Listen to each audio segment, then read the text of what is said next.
So, what's up vlog and welcome to my guys. Di joke lang. So, what's up guys at ako ulit sa inyo si CJ Diza. At ngayon, meron na naman ulit tayong panibagong video.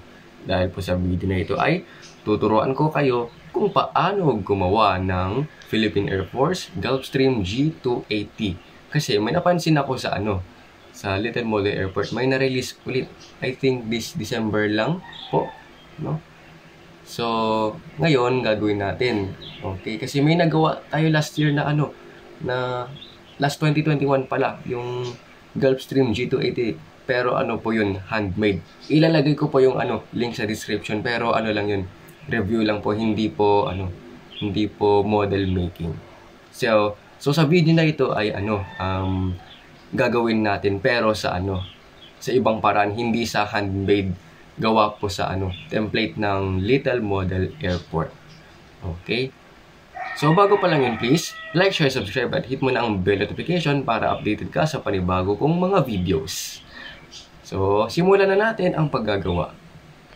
Una po sa lahat, kailangan nating pumunta sa website ng Little Model Airport at pumunta sa sort by manufacturer. At may makikita kayong mga types ng eroplano tulad ng Airbus, Boeing at iba pa. At hanapin nyo po ang Gulfstream. Pero wala pang picture na nagpapakita, pero meron ng meron ng mga templates. Ayan. At makikita nyo po sa una, ito po, Gulfstream G280 ng Philippine Air Force. Ito po mismo yung yung template. At ito na po yung yung template ng nasabi nating eroplano. Ito na po yung printed model. At ito po ay scale 1/400, pero nai-cap ko po para medyo malaki yung gagawin natin. So ayan, simulan na po natin ang paggagawa.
So guys, sa wakas natapos na rin natin ang ginawa nating eroplano at ito na po ang ating finished product, ang Philippine Air Force Gulfstream G280.